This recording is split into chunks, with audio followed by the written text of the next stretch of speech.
Bismillahirrahmanirrahim. Assalamualaikum warahmatullahi ta'ala wabarakatuh. Alhamdulillahi rabbil alamin. Wabihi nasta'inu ala umurid dunya wad din. Wassalatu wassalamu ala ashrafil anbiya'i wal mursalin. Wa ala alihi wa sahbihi ajma'in. Subhanaka la ilma lana illa ma'allamtana. Innaka antal alimul hakim. Hasbunallah wa ni'mal wakil. Ni'mal maula wa ni'mal nasir. Wala hawla wala quwwata illa billahil aliyyil azim. Alhamdulillah, sentiasa kita merafakkan kesyukuran kehadrat Allah Ta'ala kerana Allah masih mengurniakan nikmat-nikmatnya kepada kita semua. Tuan-tuan, puan-puan, muslimin dan muslimat, jemaah yang dikasihi lagi dirahmati Allah Ta'ala sekalian, hari ini Isnin, insya-Allah kita sambung semula kuliah tafsir dan tadabbur Al-Quranul Karim. Pada minggu lepas, Alhamdulillah, kita telah pun selesai membahaskan surah Al-Insan, iaitulah surah yang ke-76 dalam Al-Quran. So, pada hari ini insya-Allah kita sambung surah yang berikutnya, iaitulah surah Al-Mursalat, surah yang ke-77 dalam Al-Quranul Karim. Surah Al-Mursalat ni ialah surah yang terakhir bagi juzuk yang ke-29. So, insya-Allah apabila nanti kita selesai membahaskan surah Al-Mursalat ni, maknanya kita telah selesai membahaskan dua juzuk, iaitulah juzuk yang ke-30. Dahulu kita sudah selesai membahaskannya, dan sekarang insya-Allah nanti juzuk yang ke-29. So nanti selepas tu insya-Allah kita akan cuba bahaskan pula juzuk yang ke-28 insya-Allah taala. Baik, sebelum kita membahaskan kandungan ayat-ayat Allah Taala dalam surah Al-Mursalat ni, pertama-tama mari kita lihat sedikit muqaddimah kepada surah Al-Mursalat ni. Pertama, nama surah ni disebut sebagai Al-Mursalat. Al-Mursalat, nama surah ni diambil daripada firman Allah Ta'ala pada ayat yang pertama, yang mana Allah Subhanahu Wa Ta'ala berfirman, wal mursalati urfa. Maka disebutlah nama surah ini sebagai surah Al-Mursalat. Dalam kalangan sahabat Nabi sallallahu alaihi wasallam dahulu, mereka menyebut surah ini sebagai surah wal mursalati urfa, sebagaimana firman Allah Ta'ala pada ayat yang pertama. Jadi surah ini ada kalanya disebut sebagai surah Al-Mursalat, dan ini paling masyhur, dan ada kalanya disebut sebagai surah wal mursalati urfa, sebagaimana firman Allah Subhanahu Wa Ta'ala pada ayat yang pertama. Baik, surah Al-Mursalat ini merupakan surah Makkiyah. Ini dapat dilihat daripada kandungan surah ini, yang mana dalam surah ini Allah Ta'ala menjelaskan kepada kita tentang umurul aqidah, tentang perkara-perkara akidah, ya, an syu'unil akhirah, tentang keadaan hari akhirat, wa dalailul qudrati wal wahdaniyat, dan bukti-bukti kekuasaan dan keesaan Allah Ta'ala, wasairul umuril ghaibiyah, dan perkara-perkara yang gaib. Perbahasan macam ni biasanya selalunya ada dalam surah-surah Makkiyah, ya. Kemudian yang membuktikan lagi bahawa surah ini surah Makkiyah, ada riwayat daripada Abdullah bin Mas'ud radhiyallahu taala anhu, yang mana beliau menyebutkan surah Al-Mursalat ni diturunkan bainama nahnu ma'a Rasulillah sallallahu alaihi wasallam fi gharim bimina, ketika mana beliau dan Nabi sallallahu alaihi wasallam berada di dalam satu gua di Mina. Mina tu ada dekat Mekah, bukan ada dekat Madinah, ya. Maka disebut dalam riwayat, beliau mengatakan kunna ma'an Nabi sallallahu alaihi wasallam fi gharin bimina. Dahulu kami berada di dalam satu gua bersama Rasulullah sallallahu alaihi wasallam, wa qad unzilat alaihi wal mursalati urfa. Dan ketika itu, kata Abdullah bin Mas'ud, diturunkan kepada Nabi kita alaihi salatu wasallam surah wal mursalati urfa, ataupun surah Al-Mursalat ni. Fa nahnu na'khudhuha min fihi ratbatan, dan kami mengambil surah ni daripada mulut Nabi sallallahu alaihi wasallam masih dalam keadaan basah, kata beliau. Idh kharajat alaina hayyah, Nah, ketika itu tiba-tiba ada ular keluar, sebab berada di dalam gua. Biasalah dalam gua tu ada ular kan. Faqala uqtuluha, lalu Nabi mengatakan bunuhlah ular tu, sebab ular antara binatang yang digalakkan untuk dibunuh. Uqtuluha, bunuhlah dia, kata Nabi. Fabtadarnaha linaqtulaha, maka kami pun bersegera untuk membunuh ular tersebut. Fasabaqatna, tetapi ular tu lebih awal pergi lari, lebih cepat dia pergi lari daripada kami membunuhnya, kata Abdullah bin Mas'ud. Faqala Rasulullah SAW, maka Rasulullah mengatakan, waqahallahu syarrakum kama waqakum syarraha, Allah Ta'ala telah selamatkan ular itu daripada keburukan kamu, maksudnya ketika mana hendak dibunuh tadi, sebagaimana Allah Ta'ala selamatkan kamu daripada keburukan ular tersebut. Ya, maka ular boleh dibunuh terutama apabila ia hendak membahayakan kita. Tapi kalau dia dah pergi, dah lah, biarlah. Ya. Tapi kalau dia akan membahayakan kita, maka boleh untuk dibunuh. Ya. Hadis ini diriwayatkan oleh Al-Imam Muslim rahimahullahu ta'ala alaih. Ya. Baik, kemudian surah Al-Mursalat ni, ia adalah surah yang ke-33 diturunkan kepada Nabi SAW. Jadi kalau dilihat daripada tertibun nuzul, tertib penurunan surah ni kepada Nabi kita sallallahu alaihi wasallam, maka surah Al-Mursalat ni adalah surah yang ke-33 diturunkan kepada Nabi kita alaihi salatu wasallam. Walaupun di dalam Al-Quran ia adalah surah yang ke-77, ya, tetapi kalau dilihat daripada penurunan surah ni kepada Nabi, maka surah ni menurut Jabir bin Zaid ni adalah surah yang ke-33 diturunkan kepada Nabi kita sallallahu alaihi wasallam. Jumlah ayat surah Al-Mursalat ni ada sebanyak 50 ayat bil ittifaq. Disepakati oleh para ulama bahawa jumlah ayat dalam surah ini ada sebanyak 50 ayat, tidak ada perbezaan pendapat dalam kalangan ulama.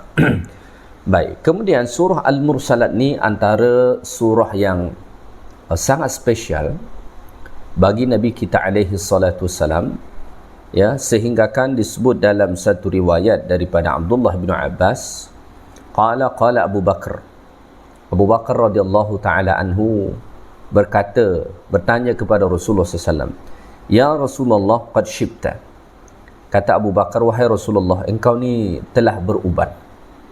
Abu Bakar nampak Nabi sallallahu alaihi wasallam ada uban. Qala sallallahu alaihi wasallam, maka Nabi kita sallallahu alaihi wasallam sebut, syayyabatni Hud wal waqi'ah wal mursalat wa amma yatasaalun wa idha syamsu kuwirat. Nabi sallallahu alaihi wasallam mengatakan surah Hud, surah Al-Waqi'ah, surah Al-Mursalat, surah Amma Yatasaalun dan surah Idza Syamsu Kuwirat telah membuat aku beruban. Surah-surah ni, surah Hud, surah Al-Waqi'ah, surah Al-Mursalat, Amma Yatasaalun dan Idza Syamsu Kuwirat, 5 surah inilah kata Nabi sallallahu alaihi wasallam yang menyebabkan baginda alaihi salatu wasallam berubat. Apa yang kita ambil daripada sini? Pertama-tama, kelima-lima surah ni, surah Hud, Al-Waqi'ah, Al-Mursalat, Amma Yatasaalun, Idza Syamsu Kuwirat, ni 5 surah yang banyak membicarakan tentang hari akhirat. Ya, 5 surah yang banyak membicarakan tentang hari akhirat ataupun hari kiamat. Yang kedua, Nabi SAW sampai beruban disebabkan surah-surah ni, maknanya Nabi betul-betul merenungkan makna ayat-ayat Allah Subhanahu Wa Taala yang terdapat dalam 5 surah, sehingga kan itu dapat menjadi sebab Nabi SAW beruban. Kenapa? Nabi sentiasa merenungkan, mentadabbur makna ayat-ayat Allah yang terdapat dalam 5 surah tadi, yang berbicara tentang kehidupan akhirat, yang berbicara tentang bagaimana gambaran hari kiamat itu. Macam inilah Rasulullah sallallahu alaihi wasallam membaca Al-Quran. sampai Nabi beruban disebabkan bacaan Al-Quran tu, disebabkan Nabi merenungkan Al-Quran. Ya, maka ini sepatutnya kita kena contohi.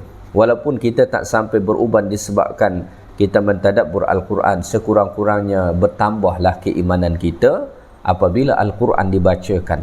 Maka Allah Ta'ala sebut dalam Al-Quran, antara ciri orang-orang yang beriman tu ialah wa idza tuliyat alaihim ayatuhu zadatuhum imana wa ala rabbihim yatawakkalun.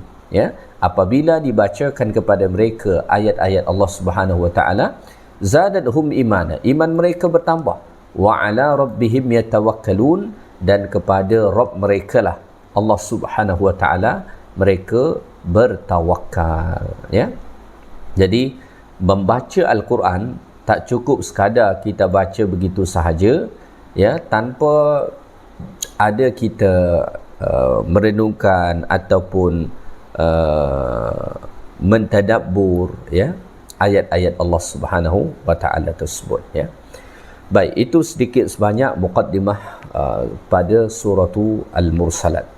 Baik, seterusnya saya akan bacakan beberapa ayat yang insya-Allah kita akan bahaskan pada hari ini.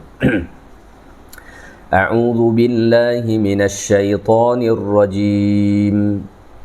Bismillahirrahmanirrahim. Wal mursalati 'urfa fal 'asifati 'asfa wan nashirati nashra fal fariqati farqa fal mulqiyati dhikra 'udhran aw nuzra إنما توعدون لواقع فإذا النجوم طمست وإذا السماء فرجت وإذا الجبال نسفت وإذا الرسل أقتت لأي يوم أجلت ليوم الفصل وما أدراك ما يوم الفصل ويل يومئذ للمكذبين. Sadaqallahul Adzim. Okay, saya bacakan ayat 1 sampai ayat 15 saja dahulu. Baik, Allah Subhanahu wa taala bersumpah pada ayat 1 sampailah ayat yang ke-5. Ya, jadi 5 ayat pertama surah Al-Mursalat ni diawali Allah Subhanahu wa taala dengan sumpah. Ya, Allah Taala berfirman wal mursalati 'urfa, yang bermaksud demi makhluk-makhluk yang dihantarkan berturut-turut menjalankan tugasnya. Ni terjemahan dalam bahasa Melayu. Ya, kemudian dalam mentafsirkan ayat ni ada perbezaan pendapat dalam kalangan ulama apa yang dimaksudkan dengan al-mursalat dekat sini. Sebab Allah Ta'ala hanya sebut al-mursalat. Al-mursalat ni kalau diterjemah maksudnya sesuatu yang diutus ataupun yang dihantar Allah Subhanahu wa Ta'ala. Ya, apa yang dihantar tu, apa yang diutus dekat situ, dalam perkara ini ada perbezaan pendapat dalam kalangan ulama. Secara ringkasnya, ada ulama mentafsirkan al-mursalat dekat sini adalah malaikat yang diutus Allah Subhanahu wa taala, dan ada juga ulama mentafsirkan bahawa maksud al-mursalat dekat sini ialah ar-riyah, iaitulah angin. Ya. Dan ada juga nanti yang mentafsirkan menyebutkan bahawa ayat 1, 2 dan 3 itu adalah Allah bersumpah dengan angin, manakala ayat 4 dan 5 itu Allah Ta'ala bersumpah dengan malaikat. Jadi saya maklumkan di awal ni supaya seandainya nanti kita mendengar atau membaca tafsiran yang berbeza yang menyebutkan bahawa al-mursalat itu misalkan malaikat, so kita tak hairan. Atau ada orang menyebut al-mursalat dekat situ maksudnya adalah angin, kita tak heran. Ya, ataupun Ayat 1, 2 dan 3 disebut itu maksudnya adalah angin, manakala 4 dan 5 maksudnya adalah malaikat, kita tak hairan. Jadi ada memang perbezaan pendapat dalam kalangan ulama tafsir tentang memaknai ayat ini. Apa yang dimaksudkan Allah, wal mursalat, fal asifat, wan nashirat, fal fariqat, fal mulqiyat. Ada perbezaan. Tapi perbezaan ini antara dua sahaja, antara malaikat dan angin. Ya. Baik, saya pilih satu saja saya sampaikan. Saya tak payah sampaikan kedua-duanya. Cuma saya maklumkan bahawa ada dua pentafsiran dalam hal ini. Ya. Baik, Allah Ta'ala berfirman pada ayat pertama, wal mursalati urfa. Demi makhluk yang dihantarkan berturut-turut. Ya. Saya memilih pentafsiran bahawa ini maksudnya adalah angin. Ya. Uqsimu birriyah. Allah Ta'ala bersumpah birriyah, dengan angin. Angin yang macam mana? Angin ar-riyah at-tayyibah, angin yang baik. Ya. Wal 'urfil mutatabi'ah, yang mana Allah Ta'ala hantar ia secara berturut-turut. Ya. Jadi angin ni dia ada angin yang bagus, angin yang bertiup dengan pelan, ya, sehinggakan orang dapat menikmatinya, ya, merasa seronok dengannya, ya. Ini disebut wal mursalati urfa, ya, demi angin yang Allah Ta'ala buat dia bertiup dengan perlahan, dengan baik, dan ia datang berturut-turut, ya. Kemudian pada ayat yang kedua Allah Subhanahu wa Ta'ala bersumpah fal asifati asfa, dan juga yang merempuh mara dengan sekencang-kencangnya. Maksudnya dekat sini Allah Subhanahu wa Ta'ala wa uqsimu birriyahish syadidah al-hubub. Allah Ta'ala bersumpah dengan angin yang sangat kencang. Jadi angin tu sebagaimana kita biasa saksikan, ada angin yang biasa bertiup dengan perlahan, sepoi-sepoi sehinggakan orang dapat menikmati, dan ada kalanya angin itu bertiup dengan sangat kencang, sehingga akan dikatakan idza ursilan asifah syadidah, apabila Allah Ta'ala menghantar angin yang sangat kencang, angin yang sangat kuat, ya, qalla'atil ashjar, sampai pokok-pokok pun boleh tumbang, pokok-pokok pun boleh runtuh jatuh, ya. Dan banyak kesan buruk dia berlaku, sebagaimana kita biasalah menyaksikan ni apabila datang angin kencang, ya, sehinggakan dia boleh merosakkan pelbagai bangunan, ya, pokok-pokok kayu, tumbuh-tumbuhan dan lain-lain sebagainya, ya. So Allah Subhanahu wa Ta'ala ja'alallahu bihikmatihi ar-riyah asnafan, maka Allah Ta'ala menjadikan dengan kebijaksanaannya angin itu bermacam-macam, ya. Ada angin yang bertiup dengan perlahan, sepoi-sepoi, dan ada angin yang dibuat Allah Subhanahu wa Ta'ala bertiup dengan sangat kencang, ya, sehinggakan dapat menumbangkan segala-galanya. Baik, kita teruskan ayat yang ketiga. Pada ayat yang ketiga Allah Subhanahu wa Ta'ala berfirman wan nashirati nashra, yang bermaksud dan demi makhluk-makhluk yang menyebarkan pengajaran dan peringatan dengan sebaran yang sesungguh-sungguhnya. Sebagaimana saya sebut pada awal tadi bahawa dalam kalangan ulama tafsir ada perbezaan pendapat dalam memahami makna sumpah Allah Ta'ala ni. Ada sebahagian ulama memahami bahawa Allah Ta'ala bersumpah dengan malaikat, dan ada sebahagian ulama mengatakan Allah Ta'ala bersumpah demi angin, ya. Maka bagi ulama yang memahami makna an-nashirati nashra dekat sini sebagai malaikat, maka makna ayat ini uqsimu bil malaikah, Allah Ta'ala bersumpah demi al-malaikat al-muwakkilina bis-sahab, ya, yang mana mereka diwakilkan Allah Subhanahu wa Ta'ala untuk mengatur awan haitsu sya'allah, sebagaimana kehendak Allah Subhanahu wa Ta'ala, ya, litansyura rahmatallah, untuk menyebarkan rahmat Allah Ta'ala, maksudnya adalah hujan, ya, fatuhyi bihi al-balad wal ibad, sehingga kan dengan sebab turunnya hujan maka hamba-hamba Allah Subhanahu wa Ta'ala di pelbagai negeri boleh hidup, ya. Manakala kalangan ulama yang memahami wan nasyirati nashra, dengan angin, maka makna ayat ini demi angin, ya, tansyirul matar, yang menyebarkan hujan, sebab bila mana angin bertiup, ya, hujan itu pun tersebar ke arah yang dikehendaki oleh Allah Ta'ala. Wa tufarriquhu fis sama'i nashran, dan memisah-misahkannya, membahagi-bahagikannya di atas sana ataupun di langit sesuai dengan kehendak Allah Subhanahu wa Ta'ala.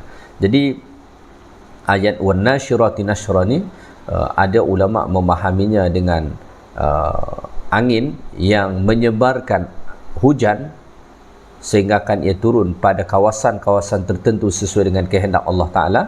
Dan ada juga ulama yang memahami maksudnya yang menyebarkan dekat sini ialah para malaikat Allah Subhanahu wa Ta'ala yang Allah tugaskan untuk mengatur awan, ya, sehingga kan hujan turun di tempat-tempat yang dikehendaki Allah. Atau Allah Ta'ala bersumpah demi malaikat yang mana mereka ditugaskan Allah untuk menyebarkan peringatan-peringatan daripada Allah Subhanahu wa Ta'ala. Baik, kita teruskan ayat yang keempat. Pada ayat yang keempat Allah Subhanahu wa Ta'ala berfirman, fal fariqati farqa, serta memisahkan antara yang benar dengan yang salah dengan pemisahan yang sejelas-jelasnya. Dalam hal ini, memahami ayat 4 ni, ulama bersepakat bahawa yang dimaksudkan dekat sini ialah para malaikat Allah Subhanahu wa Ta'ala, ya. Maka maksud fal fariqati farqa wa uqsimu bil malaikah, dan aku bersumpah demi para malaikat, kata Allah Ta'ala, allati tafarraqa bainal haqqi wal batil, yang mana para malaikat Allah Ta'ala ni membezakan antara yang hak dengan yang batil, wal halal wal haram, ya, dan yang halal dan yang haram. Ya, jadi dalam hal ini pun ada juga ulama memahami ini sebagai angin, ya, tetapi ada yang mentafsirkan sebagai malaikat. Maka disebutkan oleh Syekh Ali As-Sabuni rahimahullah, kata beliau macam ni, ikhtalafal mufassirun ikhtilafan kabiran fi tafsiri hadhihi al-ayat al-khams. Berlaku perbezaan pendapat yang begitu besar dalam kalangan ulama tentang pentafsiran 5 ayat pertama daripada surah Al-Mursalat ni. Fa ba'duhum hamalaha jami'an 'ala ar-riyah. Sebahagian mereka mentafsirkan sumpah Allah Ta'ala pada 5 ayat pertama ni semua dengan angin, ya. Wa ba'duhum hamalaha jami'an 'ala al-malaikah, dan sebahagian para ulama mentafsirkannya semua dengan malaikat. Ayat pertama sampai ayat 5 ni maksudnya adalah malaikat.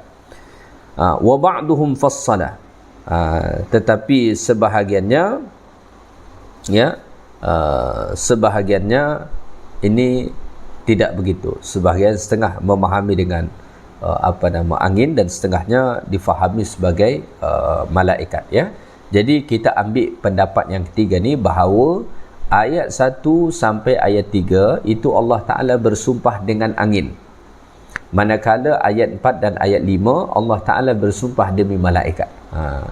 Tapi nanti jangan hairan kalau ada kita membaca tafsiran atau mendengar ayat 1 sampai 5 ditafsirkan dengan malaikat. Itu tidak mengapa, kerana memang ada pentafsiran ulama macam tu.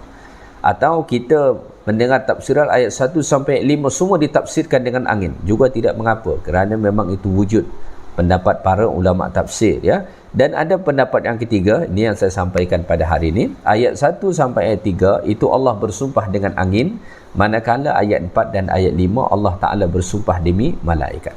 Maka makna fal fariqati farqa, maksudnya Allah Subhanahu wa Ta'ala bersumpah demi para malaikat Allah Subhanahu wa Ta'ala, ya, yang mana para malaikat Allah Ta'ala ni membezakan bainal haqqi wal batil, antara yang hak dan yang batil, wal halali wal haram, dan antara yang halal dengan yang haram.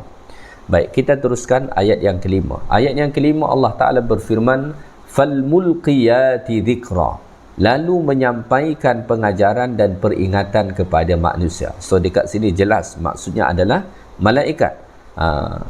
Wa uqsimu bil malaikah, dan Allah Ta'ala bersumpah dengan malaikat Allah Ta'ala, ya, yang mana malaikat ni membawa turun wahyu Allah Subhanahu wa Ta'ala dan menyampaikan kitab-kitab Allah Subhanahu wa Ta'ala ilal anbiya'i alaihimus salatu wassalam, kepada para nabi alaihimus salatu wassalam.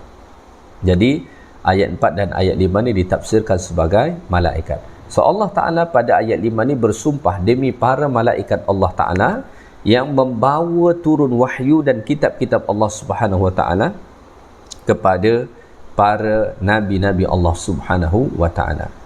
Kita teruskan ayat 6, uzran au nuzra, untuk menghapuskan kesalahan orang-orang yang bertaubat serta memperbaiki keadaan dirinya, dan untuk menakutkan orang-orang yang ingkar, ya.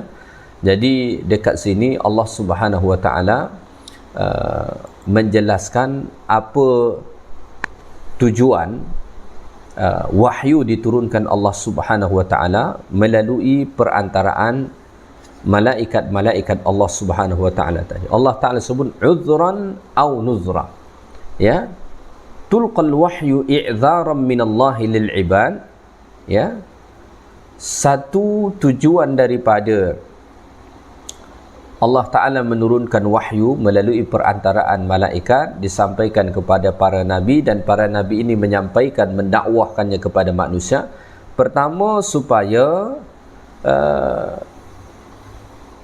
menjadi alasan bagi Allah Subhanahu wa Ta'ala sehinggakan tidak ada bagi manusia itu hujjah nanti di hadapan Allah. Maksudnya tak ada alasan lagi bagi mereka di hadapan Allah Subhanahu wa Ta'ala kenapa mereka tidak mahu taat kepada Allah Subhanahu wa Ta'ala, kenapa mereka tidak mahu beribadat kepada Allah Ta'ala. Ini antara tujuan utama Allah Ta'ala menurunkan Al-Quran, menjadi uzran, menjadi alasan sehinggakan manusia nanti tidak mempunyai alasan di hadapan Allah Ta'ala kenapa mereka tidak beriman. Ya, Allah Ta'ala dah turunkan wahyu, Allah Ta'ala dah turunkan kitabnya, Allah Ta'ala dah utus para rasul. So kenapa mereka tidak beriman? Tak ada alasan nanti di hadapan Allah Subhanahu wa Ta'ala, ya. Di dalam satu perkataan, ya, ini dalam memahami makna uzran, ya, fa idza qulna masalan, seandainya ada seseorang mengatakan a'dzara fulanu fulanan, ya, fulan memberi alasan kepada fulan, maksudnya dia memberi alasan kali pertama tetapi la ya'tadhiru ilaihi marratan tsaniyah, dia tak boleh dapat alasan kali kedua, kesempatan kali kedua lagi. Dalam hadis Nabi sallallahu alaihi wasallam bersabda, a'dzarallahu ila imrin, a'dzarallahu ila imri'in, Allah Ta'ala memberikan a'dzar, ke'uzuran, uzran, ya. Allah Ta'ala memberikan uzuran kepada seseorang, akhara ajalahu, yang mana Allah Ta'ala tangguhkan ajal dia atau Allah panjangkan ajal dia, ya, hatta balagha 60 sanatan, sehinggakan sampai umur dia 60 tahun. Allah Ta'ala memberikan uzuran kepada seseorang yang Allah panjangkan usia dia sampai 60 tahun. Apa maksud hadis Nabi ni? Maksudnya ialah idza ishta 60 sanatan, apabila engkau dah hidup 60 tahun, wa ja'aka fiha syayb, dan engkau telah mungkin dah beruban. Orang dah umur 60 tahun selalunya dah berubannya. Bahkan sebelum 60 tahun pun dah ada uban. Tapi bila mana dah sampai umur 60 tahun selalunya uban tu dah banyak dah, ya. Wa ja'aka fiha an-nadhir, dan telah datang kepadamu peringatan. Wa ra'aita abaka qad mat, dan engkau melihat ayahmu mungkin telah meninggal. wa ra'aita akhaka qad mat, dan engkau mungkin melihat saudaramu telah meninggal, wa ummuka mat, dan ibumu telah meninggal, amama ainaika, di hadapan kedua matamu, wa taqarrarat 'alaika al-ibtila'at, dan berulang kali datang ujian-ujian dalam hidupmu, wa taqarrarat 'alaika al-mihan wal fitan, dan banyak berlaku dugaan dan fitnah, wa ra'aita 'aqibata adh-dhulm, dan engkau melihat akibat daripada kezaliman, kaifa ta'tadhiru ba'da dhalik, macam mana engkau boleh ada alasan lagi selepas itu, ya. Fahada makna al-i'dzar, maka ini makna daripada i'dzar. Maksudnya kalau seseorang dah sampai usia 60 tahun, dah banyak perkara berlaku dalam hidup dia, nasihat dah sampai, peringatan dah sampai, ya, dalam hidup pun banyak dugaan Allah Ta'ala beri kepada dia untuk menyedarkan dia, lalu dia masih tidak mahu beribadat kepada Allah Ta'ala, ya, macam mana engkau boleh bagi alasan lagi di hadapan Allah? Ya, maka Al-Quranul Karim diturunkan Allah Subhanahu Wa Ta'ala, atau kitab-kitab wahyu Allah Ta'ala turunkan melalui perantaraan malaikat. Pertama, dia menjadi uzran, ya, i'dharan min Allah Ta'ala lil ibad li'alla yabqa lahum hujjatun indallahi Subhanahu Wa Ta'ala, ya, itu menjadi satu alasan nanti di hadapan Allah sehingga kan mereka tidak ada hujjah di hadapan Allah Ta'ala, ya. Yang kedua, au nuzra, atau dia untuk menjadi peringatan, untuk menakutkan orang-orang yang ingkar, ya. Maka Al-Quran dia datang untuk membawa inzar. Inzar ni peringatan tentang azab Allah Subhanahu Wa Ta'ala kepada mereka-mereka yang ingkar dan menderhaka kepada Allah Subhanahu Wa Ta'ala, ya. Baik, so apa poin yang hendak Allah Ta'ala sampaikan di sebalik sumpah ni, ya, ayat 1 sampai ayat 6, ya, apa yang hendak Allah Ta'ala sampaikan di sebalik sumpah Allah Ta'ala ni? Yang hendak Allah Ta'ala sampaikan ialah ayat 7. Ini disebut jawab sumpah dia, ya. Innama tu'aduna lawaqi', sumpah demi sumpah yang telah Allah Ta'ala sebut dari ayat 1 sampailah ayat 6 tadi. Sesungguhnya segala yang dijanjikan kepada kamu tetap berlaku, ya. Hada jawabul qasam, ini tentang jawab sumpah, ya. Ai innama tu'aduna bihi min amril qiyamah, sesungguhnya apa yang dijanjikan kepada kamu tentang perkara hari kiamat, ya, wa amril hisabi wal jaza, perkara hisab dan balasan amal-amal perbuatan, kainun la mahalata lahu, ia benar-benar akan berlaku, ya, tidak mustahil, tidak mustahil, ya, ia sesuatu yang benar-benar pasti akan berlaku.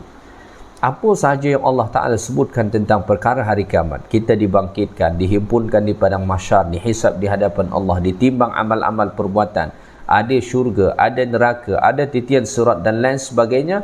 Ini semua innama tu'aduna lawaqi', sesungguhnya apa sahaja yang dijanjikan kepada kamu benar-benar pasti akan berlaku dan tidak ada sebarang keraguan padanya, pasti berlaku, ya. Jadi ini jawab sumpah daripada 5 sumpah Allah Subhanahu Wa Ta'ala sebelum ini, ya.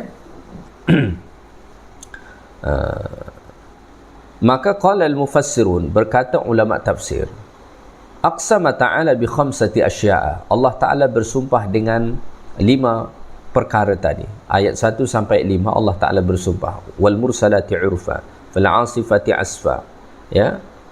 Kemudian fal wan nashirati nashra, ya, fal fariqati farqa, fal mulqiyati dhikra. Allah Ta'ala bersumpah dengan yang 5 ini, ya, tambihan ala jalalati qudratil muqsam bihi, ya.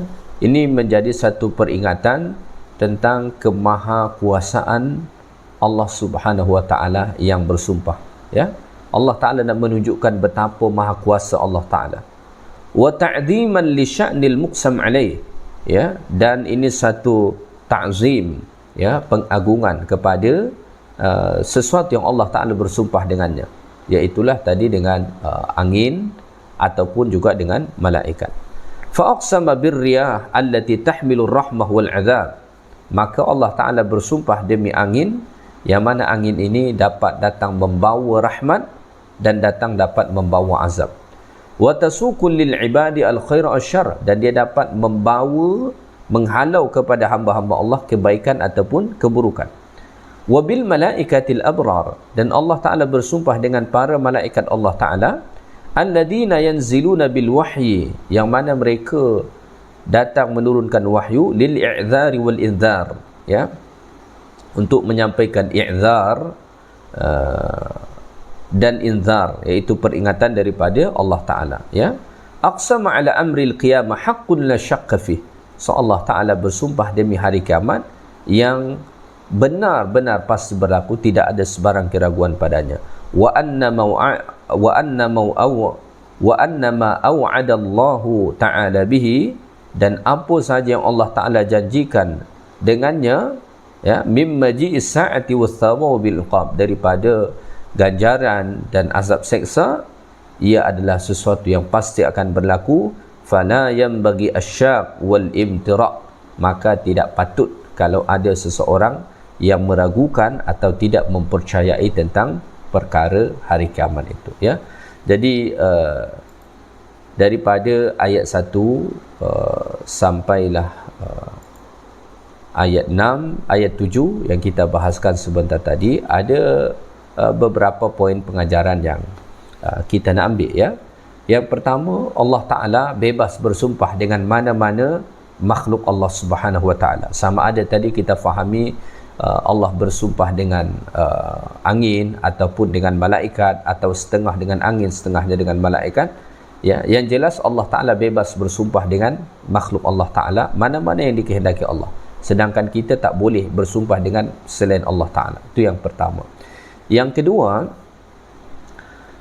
Allah Ta'ala bersumpah pada ayat 1 sampai ayat 5 tadi kerana Allah Ta'ala ingin menyampaikan suatu perkara yang sangat penting. Apabila suatu surah atau suatu pernyataan Allah Ta'ala awali dengan sumpah, maka maknanya Allah hendak menekankan suatu perkara yang sangat penting, iaitulah tentang perkara hari kiamat. Kemudian ayat 1 sampailah ayat 7 tadi mengajarkan kepada kita taqriru aqidatil ba'thi wal jaza', bagaimana ketujuh-tujuh ayat itu menetapkan, ya, adanya hari kebangkitan dan hari pembalasan yang mesti sentiasa kita tanamkan dalam diri kita, kita ingati dalam hati kita, sehingga akan kita mempersiapkan diri untuk menuju ke sana, ya. Tidak menjadi seperti orang-orang musyrik ataupun orang-orang yang tidak percaya dengan hari kiamat, sebagaimana Allah Ta'ala sebut dalam banyak ayat di dalam Al-Quran, bagaimana mereka mengingkari tentang hari kiamat tersebut, ya. Baik, mungkin sampai ayat 7 saja kita bahaskan pada hari ini. InsyaAllah Ta'ala kita akan sambung nanti ayat-ayat berikutnya pada kuliah yang akan datang. Ayat 8 sampai ayat 15 itu nanti Allah Ta'ala menjelaskan bagaimana berlakunya hari kiamat, yang Allah Ta'ala kata pada ayat 7, innama tu'aduna lawaqi', sesungguhnya apa yang dijanjikan kepada mereka tentang hari kiamat tu benar-benar pasti berlaku. Macam mana gambaran berlakunya hari kiamat tu? Tu nanti Allah Ta'ala akan jelaskan kepada kita pada ayat 8 sampai ayat 15. So untuk hari ini sekadarnya saja kuliah kita. Mudah-mudahan dapat kita faham dengan baik dan dapat kita ambil pengajaran-pengajaran daripada surah Al-Mursalat ini. Subhanakallahumma bihamdik asyhadu an la ilaha illa anta astaghfiruka wa atubu ilaik. Assalamualaikum warahmatullahi taala wabarakatuh.